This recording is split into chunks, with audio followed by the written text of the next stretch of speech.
అప్పుల బాధలు వెంటాడుతున్నాయా? అయితే 6 జేవిఆర్ వారి జాతిరత్నాలు ధరించండి. హాయ్, వెల్కమ్ టు మనం టీవీ. నేను మీ మనోజ్. వైసీపీ సోషల్ మీడియాలో రెచ్చిపోతుంది. దీంట్లో ఏమాత్రం మొహమాట లేదు. ఎందుకు ఆ మాట అంటున్నానంటే, మంత్రి అచ్చెన్నాయుడు మీద మామూలు ఎలిగేషన్ కాదు, చాలా స్ట్రాంగ్ ఎలిగేషన్ చేసింది. ఒక ఆగ్రోస్ అధికారికి మధ్యవర్తిత్వం చేయమని మంత్రి పేషి నుంచి ప్రెజర్ పెట్టినట్టు కూడా వీళ్ళు వైసీపీ వాళ్ళు మాట్లాడుతున్నారు. సో వాళ్ళు చేసిన ట్వీట్ మీకు వినిపించే ప్రయత్నం చేస్తా. మంత్రి అచ్చెన్నాయుడు అవినీతి వ్యవహారం బట్టబయలు. ఇది నేను చేసింది కాదు, వైసీపీ అఫీషియల్ ట్విట్టర్ పేజ్ నుంచి వాళ్ళు ట్వీట్ చేసింది. అవినీతికి సహకరించలేదని ఏపీ ఆగ్రోస్ జీఎం రాజమోహన్పై కక్ష కట్టిన అచ్చెన్నాయుడు యంత్ర పరికరాలు, వ్యవసాయానికి సంబంధించిన సాలిడ్స్ టెస్టింగ్ కావచ్చు, ఆ తయారీదారులతో మధ్యవర్తిత్వం చేయాలని మంత్రి పేషి నుంచే తీవ్ర ఒత్తిడి అంటూ వైసీపీ ట్వీట్ చేసింది. అండ్ ఇంకోటి ఏంటంటే, అవినీతికి సహకరించనని చెప్పినందుకు ఏది ఈ రాజమోహన్ అంట అవినీతి నేను చెయ్యను, నా వల్ల కాదు అని చెప్తే ఆగమేఘాలపై వెంటనే అచ్చెన్నాయుడు గారు ఏం చేశారంట, నెల్లూరుకి రాజమోహన్ను బదిలీ చేయించారంట. అసలు అది చాలా పెద్ద ఫేక్, మాట్లాడుకుంది దాని గురించి కూడా. రాజమోహన్ స్థానంలో జీఎం పోస్ట్కి ఏమాత్రం అర్హత లేని ఒక జూనియర్ అధికారిని పెట్టారంట. జూనియర్ అధికారి కాదు, కూర్మారావు గారు. ఈ స్కామ్ మొత్తం బయట పెట్టింది ఆయన గురించి మాట్లాడదాం మనం. అండ్ ఇంకోటి ఏంటంటే, రాజమోహన్ స్థానంలో ఆ పోస్టుకు ఏమాత్రం అర్హత లేదంట. ఈ స్కామ్ బయటపెట్టింది ఆయన చెప్పాలంటే. సో సెలవులపై వెళ్ళడం తప్ప తనకు మరో మార్గం లేదని సిఎస్కి లేఖ రాసిన రాజమోహన్. మరి ఈయన పత్తిత్తి, మరి ఈయనకేం తెలియదు కదా సెలవులపై వెళ్తా అని చెప్పాడంట. అసలు నాకు ఒక విషయం అర్థం కాదు, ఈయన సెలవులపై వెళ్ళటమో లేకపోతే విఆర్ఓ ఇంకొకటో గవర్నమెంట్కి రాసిన లేఖ వైసీపీ సోషల్ మీడియాకి ఎలా వచ్చింది? మరి రాజమోహన్ అక్కడ లాలూచి చేయబట్టేగా. మరి ఇలాంటి మధ్యవర్తిత్వం చేయని చెప్పి మంత్రి పేషి పైన, ఓఎస్డీ పైన ఎలా అలిగేషన్ చేస్తాడు? అన్నిటి మాట్లాడదాం. సో మీ అడ్డగోలు దోపిడీకి సహకరించలేదని ఇలా బదిలీల పేరుతో అధికారుల్ని వేధిస్తారా సిబిఎన్ చంద్రబాబు నాయుడు? ఇదేనా మీ మంచి ప్రభుత్వం అంటూ వైసీపీ ట్వీట్ చేసింది. సో కార్తీక్ గారు ఏమంటారు? అసలు ఈ రాజమోహన్ ఎవరు, ఏంది కథ, ఏంది ఈయన చేసిన ఈయన ప్రొఫైల్ చూస్తే గతంలో చాలా అరాచకాలు చేశాడు. రాజమోహన్ ఎవరు, అతను చేస్తున్న ఆరోపణలో వాస్తవం ఎంత, అచ్చెన్నాయుడు గారి మీద YCP social media, main stream మీడియాలో వస్తున్న వార్తల వెనక ఉన్న కారణాలు ఏంటో మీకు చెప్పాలంటే, అచ్చెన్నాయుడు గారి మీద వైసీపీ ఎంత టార్గెటెడ్గా పనిచేస్తుందో మీకు గతాన్ని గుర్తు చేయాలి.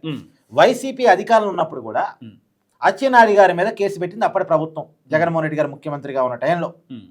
నిజానికి 2014-19 మధ్య అప్పుడు టీడీపీ అధికారంలో ఉంది. అచ్చెన్నాయుడు గారు మంత్రిగా పనిచేశారు.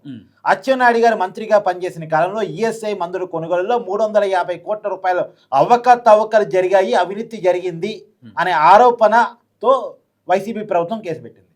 అచ్చెన్నాయుడు గారు ఫైల్స్తో ఇబ్బంది పడుతూ ఉన్నారు. అయినా సరే అడ్డగోరిగా అరెస్ట్ చేసింది. ఆ రోజు కరోనాతో హాస్పిటల్లో జాయిన్ అయ్యారు అచ్చెన్నాయుడు గారు. దాదాపు 70 రోజులు నిర్బంధించబడ్డారు. 70 రోజులు నిర్బంధించిన తర్వాత ఆరోపణ రుజువు చేయాలి కదా ప్రభుత్వం. చివరికి బెయిల్కి సంబంధించినటువంటి కౌంటర్ అఫిడవిట్లో వైసీపీ ప్రభుత్వం ఆ రోజు కేసును ఎంక్వైరీ చేస్తున్న ఏసీబీ అఫీషియల్గా ఒప్పుకున్న మాట ఏంటి అంటే, అది కోర్టులో దాఖలు చేసిన పిటిషన్లో వాళ్ళు ఒప్పుకున్న మాట ఏంటి అంటే, అచ్చెన్నాయుడు గారు ముడుపులు తీసుకున్నట్టు మేము ఎలాంటి ఆధారాలు సంపాదించలేదు, మా దగ్గర ఎలాంటి ఆధారాలు లేవు అని ఏసీబీ ఒప్పుకుంది. ఎంక్వైరీ చేసినటువంటి ఏసీబీ ఒప్పుకుంది. అంటే ఏమాత్రం ఆధారం లేకుండా కేవలం ఆరోపణల ఆధారంగా 70 రోజుల పాటు అక్రమంగా నిర్బంధించారు అచ్చెన్నాయుడు గారిని వైసీపీ అధికారంలో ఉన్నప్పుడు. ఆ రోజు నుంచి ఆయన మీద ఏడుపు ఉంది.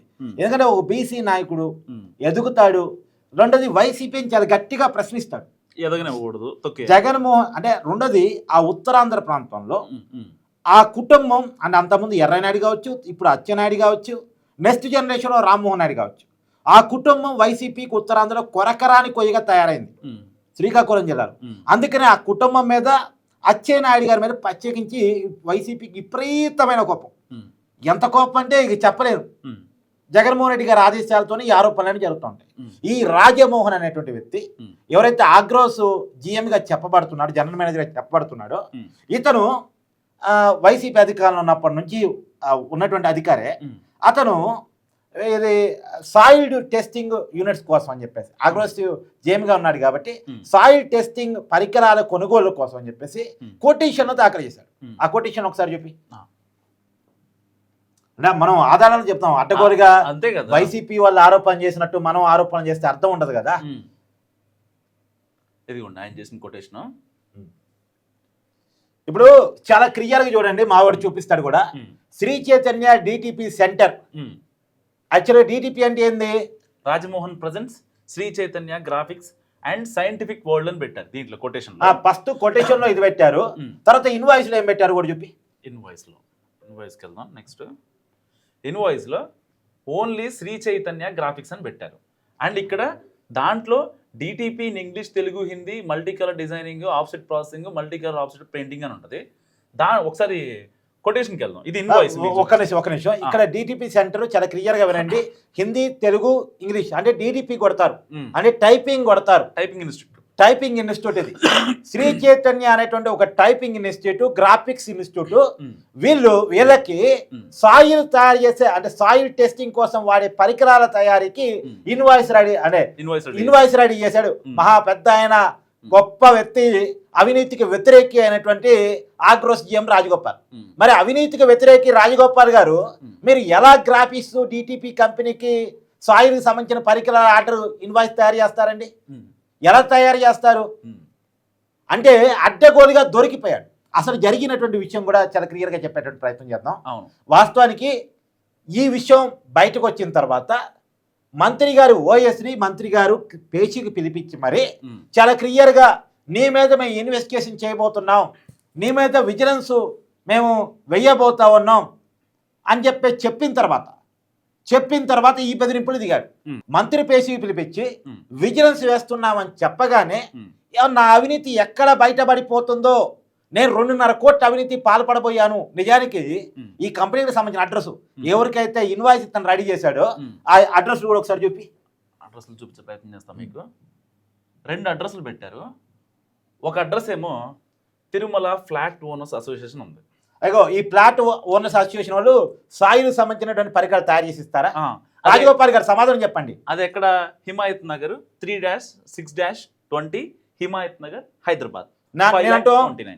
ఆంధ్ర వాళ్ళు ఎవరైనా ఈ అడ్రస్ కి వెళ్ళి ఒకసారి చెక్ చేసుకునే ప్రయత్నం చేయండి. హైదరాబాద్ లో ఉన్నటువంటి ఆంధ్రప్రదేశ్ వాళ్ళు ఒకసారి ఈ అడ్రస్ కు పోయి ఇక్కడ సాయిల్ సంబంధించిన పరికరాలు దొరుకుతాయా లేదా, సాయిల్ టెస్టింగ్ పరికరాలు ఇక్కడ అవైలబుల్ గా ఉన్నాయా లేదా, వాళ్ళు తయారు చేస్తా లేదా, ఈ అడ్రస్ కు పోయి మీరు చెక్ చేసుకునేటువంటి ప్రయత్నం చేయండి. మళ్ళీ ఒకసారి అడ్రస్ చదివినిపించు. అండ్ ఇంకో అడ్రస్ ఏంటంటే shop number 3-5-377 Narayanaguda, Hyderabad 5,29,000 needs men's stickers. అంటే ఇది టైలరింగ్ షాప్. ఇది ఒక టైలరింగ్ షాప్. ఈ అడ్రస్ కూడా మీరు వెళ్ళి చెక్ చేసుకోవచ్చు చాలా క్లియర్ గా. ఇప్పుడు మీరు ఎంత అడ్డగోలుగా దొరికిపోయాడు రాజగోపాల్ అంటే, ఈ ఆధారాలతో దొరికిపోయిన తర్వాత మంత్రి పేచి పిలిపించి నీ మీద విజిలెన్స్ అయిపోతున్నావు అని చెప్పిన తర్వాత అతని అవినీతి బయటపడిపోతుంది, 2.5 కోట్ల రూపాయల అవినీతికి సంబంధించినటువంటి విషయాలు తెలిసిపోయాయి అని తెలిసి అతను నన్ను నెల్లూరు ట్రాన్స్ఫర్ చేశారు, జూనియర్ అధికారిని ఆ స్థానంలో నియమించుకుంటున్నారని కొన్ని అబద్ధాలు ప్రచారం చేస్తూ సిఎస్కి ఏమని లేఖ రాశాడు? వ్యవసాయేతర పరికరాల విషయంలో నన్ను మీడియేటర్గా ఉండమన్నారు. మళ్ళీ క్లియర్గా చెప్తున్నాను, వైసీపీ సోషల్ మీడియా ప్రచారం చేస్తుందంతా ఇదే. వ్యవసాయేతర పరికరాల కొనుగోళ్లలో కంపెనీలకి మంత్రి గారికి మంత్రి పేచీకి మధ్య మీడియేటర్గా తనను ఉండమన్నారట. ఎవరిని? ఆగ్రోస్ జిఎం రాజగోపాల్ని ఉండమన్నారు అని చెప్పేసి ఇతను ఒక లేఖను సిఎస్కి రాసి వెళ్ళిపోయాడు. అది లీవ్ మీద వెళ్ళిపోయాడు. లాంగ్ లీవ్కి వెళ్తున్నాను, నాకు ఇష్టం లేదు నెల్లూరు ట్రాన్స్ఫర్కి పోవటం, అందుకని లీవ్ మీద పోతున్నాను అని చెప్పేసి అతను లేఖ రాసి వెళ్ళిపోయాడు. అసలు ఆ లీవ్ లెటర్ వైసీపీ. ఎస్. అయితే సిఎస్కి రాసిన లెటరు లేదు, అతను లీవ్ మీద పోతున్న విషయము వైసీపీ ఎలా పట్టుకోగలిగింది, సాక్షికి ఎలా రాగలిగింది అంటే వాళ్ళతో టచ్లో ఉన్నాడు. వాళ్ళ అవినీతి తిమింగ్రాల్లో ఇతర తిమింగ్రం వాళ్ళు నిజానికి. సరే, ఇప్పుడు రాజగోపాల్ మీద ఇప్పుడు మనం మోపుతున్న అభియోగాలు కూడా పక్కన పెట్టేద్దాం. మనం మోపుతున్న అభియోగాలన్నీ పక్కన పెట్టేద్దాం. ఏదో మనం ఏదో కోపంతో చేస్తున్నామో పగతో చేస్తున్నామో ఏదో అనుకోవచ్చు కాక. సరే, ఇవన్నీ పక్కన పెట్టేద్దాం. గతంలో అనంతపురంలో ఇతను పనిచేసినప్పుడు ఇతని మీద ఆల్రెడీ కేసు ఉంది. గతంలో, ఇప్పుడు కాదు, ఈ కేసు కాదు, ఇది కొత్త విషయం. పాత విషయాల్లో కూడా ఇతని మీద అవినీతి పరమైనటువంటి కేసులు ఉన్నాయి. అతను బెయిల్ మీద ఉన్నాడు. ఇలాంటి మంచి వ్యక్తి, గొప్ప వ్యక్తి, ధీరోదాత్తుడు, మరొక నవతరం గాంధీ నన్ను అవినీతి చేయమంటే నేను ఒప్పుకున్నందుకు నన్ను ట్రాన్స్ఫర్ చేశారని మాట్లాడుతున్నాడు. అసలు ట్రాన్స్ఫర్ చేయలేదంట. మళ్ళీ అడిగితే ఒకటి ట్రాన్స్ఫర్ చేయలేదు, రెండోది అతను అతన్ని ఎవరు కూడా మీడియేటింగ్ చేయమని లేదు. ఉమ్, చేయమంటే అతను ఆధారాలు చూపించమనండి. ఉమ్. ఒకవేళ చేయమన్నారు, ఉమ్. ఇగో నన్ను చేయమన్నారు, ఉమ్, నాకు పలానా ఆదేశాలు ఇచ్చినట్టు రిటర్న్ గా ఉన్నాయి ఉమ్. అని చెప్పమనండి. వాట్సాప్ మెసేజ్ లో వాట్సాప్ మెసేజ్ లో కాల్స్ ఏవోటి ఉంటాయి కదా, మరి కాల్ రికార్డింగ్స్ ఏటి ఉండాలి కదా. ఇంత నీతిమంతుడు కాల్స్ రికార్డ్ చేసుకోకుండా ఒక మాట కార్తిక్ గారు సరే, కాల్ రికార్డ్ చేసుకోలేదు, వాట్సాప్ మెసేజ్ లో ఏమిటి ఉంటాయిగా. ఉంటాయి కదా, ఉమ్. చూపించమనండి. ఉమ్, ఇప్పుడు అడ్డగోరు ఆరోపణలు అతను చేయటం, ఉమ్, దాన్ని వైసీపీ భుజాన్ని వేసుకొని ప్రచారం చేయటం ఉమ్, ఎందుకు? అచ్చెన్నాయుడు గారి మీద కోపంతో. ఉమ్, వీళ్ళు చేసే ఫేక్ ప్రచారాలు ఎలా ఉంటాయంటే, నీకు గతం అంటే వీడియో స్టార్టింగ్ లోనే ఎందుకు అవధానం చెప్పానంటే, ఉమ్, వీళ్ళు అడ్డగోలుగా ఏ పని చేయడానికి రెడీగా ఉంటారు. గతంలో ఈఎస్ఐ సంబంధించిన మందుల కొనుగోలులో 350 కోట్ల రూపాయల అవినీతి జరిగిందని చెప్పేసి వైసీపీ ప్రభుత్వం ఉన్నప్పుడు అచ్చెన్నాయుడు గారి మీద కేసు పెట్టి అరెస్ట్ చేసి, ఆరోగ్యం బాగలేని ఆయన్ని హాస్పిటల్లో ఉన్నా సరే వేధించేసి 70 రోజులు నిర్బంధించేసి, చివరికి అతన్ని బెయిల్కి సంబంధించినటువంటి కౌంటర్ అఫిడవిట్లో చాలా క్లియర్గా మేము ఆయన డబ్బులు ముట్టినట్టు ఎలాంటి ఆధారాలు సంపాదించలేకపోయామని ఎంక్వైరీ చేస్తున్న ఏసీబీ ఒప్పుకుందంటే, ఉమ్. అంటే దీన్ని ఎలా చూడాలి? యాంటీ కరప్షన్ బ్యూరో ఒప్పుకుంది అంటే వైసీపీ దొల్లతనం అర్థం కాలేదా, దొంగతనం అర్థం కాలేదా, మోసకారితనం అర్థం కాలేదా, వాళ్ళ ఫేకు మనకు అర్థం కాలేదా? అదే ఫేక్ ఇప్పటికీ కంటిన్యూ అవుతుంది. అదే ఫేకు ఇప్పటికీ కంటిన్యూ అవుతుంది. ఇప్పుడు వైసీపీ గుర్తుపెట్టుకోవాలి, అచ్చెన్నాయుడు గారి మీద నిందలు మోపారు, ఆయన అరెస్ట్ చేశారు, అనేక రకాలుగా ఇబ్బంది పెట్టారు. ఏమైంది? అచ్చెన్నాయుడు గారు మళ్ళా ఎమ్మెల్యే గెలిచారు, ఇప్పుడు మంత్రి అయి కూర్చున్నారు. కానీ ఇతని మీద ఆరోపణలు చేసినటువంటి జగన్మోహన్ రెడ్డి ప్రభుత్వం ఏమైంది? పరువు పోగొట్టుకొని మొన్న ఎన్నికల్లో బోల్తా పడి 11 సీట్లకు పరిమితం అయిపోయింది. ఇప్పుడు మనం ఎవరి మీద ఆరోపణ చేస్తున్నాం, వాళ్ళ మీద జనాలు ఉన్న ఒపీనియన్ ఏంటి, వాళ్ళ ప్రజలకు చేస్తున్న సర్వీస్ ఏంటి, వాళ్ళు కానీ వాళ్ళ కుటుంబానికి కానీ ఉన్న నేపథ్యం ఏంటి, వాళ్ళకి ప్రజల్లో ఉన్న క్రెడిబిలిటీ ఎంత, వాళ్ళ మీద మనం ఆరోపణ చేస్తే జనం నమ్ముతారా నమ్మరా చెక్ చేసుకోవాలి కదా. ఒక వ్యక్తి మీద మనం ఆరోపణ చేస్తున్నామంటే ఆ వ్యక్తి క్రెడిబిలిటీ ఎంత, మన క్రెడిబిలిటీ ఎంత, మనం చేసే ఆరోపణ అసలు జనం నమ్ముతారా నమ్మరా, మన పరువే పోయిద్దా చివరికి వచ్చేసరికి అని చెక్ చేసుకొని చేయాలిగా. అందుకే నిన్న కూడా చెప్పాను, వైసీపీలో ఏదో మిస్ అవుతుంది. ఏది ప్రచారం చేయాలి, ఏది ప్రచారం చేయకూడదు, ఏది మాట్లాడాలి, ఏది మాట్లాడకూడదు, ఎవరు మాట్లాడాలి, ఎవరు మాట్లాడకూడదు, ఎవరి మీద మాట్లాడాలి, ఎవరి మీద మాట్లాడుకోకూడదు అనేది వైసీపీ ఎక్కడో మిస్ అవుతుంది. కార్తిక్ గారు, వైసీపీ సోషల్ మీడియా ఇంకోటి హైలైట్ చేసిన మెయిన్ పాయింట్ ఏంటంటే, అధికారులు ఎంత చులకంగా చూస్తారని చెప్పడానికి ఇది ఒక బెస్ట్ ఎగ్జాంపుల్. రాజమోహన్ స్థానంలో జీఎం పోస్ట్కి ఏ మాత్రం అర్హత లేని జూనియర్ అధికారి, పెండింగ్ కేసులో ఉన్న వ్యక్తిని నియమించుకున్న మంత్రి. అసలు పెండింగ్ కేసు ఉంది ఆ కోర్మారావు ఈ శ్రీ చైతన్య గ్రాఫిక్స్, ఈ సైంటిఫిక్ వరల్డ్ అండ్ ఇంకోటి ఈ 2 కొటేషన్లు ఇన్వాయిస్ని చూసి ఆయన ఇచ్చేస్తే మరి ఆయన ఎట్లా అంటారు? ఆయనే కదా పట్టుకుంది, బ్రాంచ్ ఆఫీస్ అని చెప్పి గుంటూరులో పెట్టి, ఆ ఫ్లాట్ ఏమో హైదరాబాద్ హిమాయత్ నగర్లో ఉండి, ఒకటేమో బట్టల షాపు, ఒకటేమో అపార్ట్మెంట్, ఆయన పెడితే ఏమంటారు? ఇప్పుడు ఆ కోర్మారావు పక్కన పెట్టు.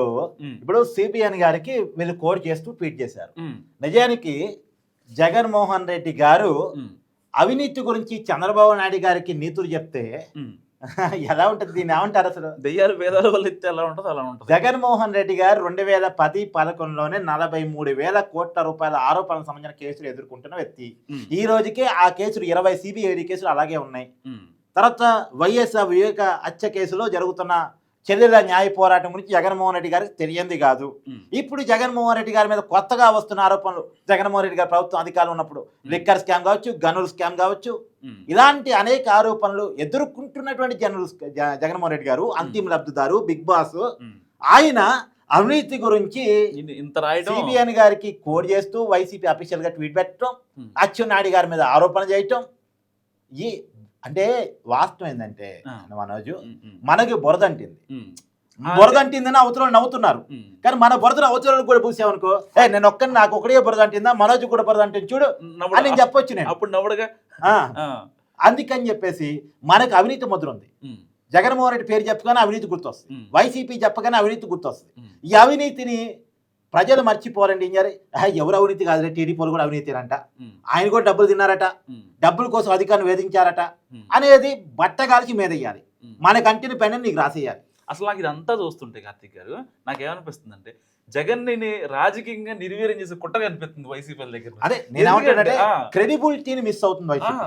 మరి ఎవరి మీద ఆరోపణ చేయాలి, ఉమ్, ఎలా ఆరోపణ చేయాలి, ఆ ఆరోపణ కూడా ఎవరి చేత చేపించాలి ఉమ్, అనేది వైసీపీ మిస్ అవుతుంది. ఉమ్, నిన్న కూడా నేను ఒక నీ వీడియోలో చెప్పాను. ఉమ్, ఏంటంటే ఇప్పుడు అమరావతి మునిగిపోయింది అని ప్రచారం చేస్తున్నాను. అమరావతి మునిగింది లేదు, అమరావతి ప్రాజెక్ట్ కళ్ళ ముందు చూడరా, ఆ, నువ్వు చేసే పేక్ ప్రచారం తెలిసిపోయింది కదా. ఈజీగా ఇప్పుడు అడ్డగోలుగా దొరికిపోతున్నావు కదా. ప్రీ బస్సు లేదు అని చెప్పేసి ఎవరో యాంకర్ శ్యామలతో మాట్లాడించావు. ఉమ్, ప్రీ బస్సు ఉందో లేదో మహిళలు చూస్తూ ఉంటారు కదా. ఉమ్, ఇప్పుడు ఇవన్నీ కనపడి ఇప్పుడు నువ్వు ప్రచారం చేసినా చేయకపోయినా వాస్తవాలు కళ్ళ ముందు కనపడతా ఉంటాయి. ఉమ్, ఇప్పుడు ప్రజలకి నువ్వు చేసే ప్రేక్ ప్రచారం కళ్ళ ముందు కనపడుతున్నప్పుడు, అర్థమవుతున్నప్పుడు ఉమ్, నువ్వు ఎవరు బ్లేమ్ అవుతున్నారు ఇక్కడ? ఉమ్. వైసీపీ బ్లేమ్ అవుతుంది, అంతిమంగా జగన్మోహన్ రెడ్డి బ్లేమ్ అవుతున్నాడు. ఉమ్. ఇలాంటి బ్లేమ్ గేమ్ ఆడటం మన చేస్తే మంచిది వైసీపీ పార్టీకి అనేది నా వ్యక్తిగత ఉద్దేశం. యా. సో ఇది ఈ వీడియో గురించి మీరేమనుకుంటున్నారో కామెంట్ రూపంలో చెప్పండి. చూస్తూనే ఉండండి మనం టీవీ.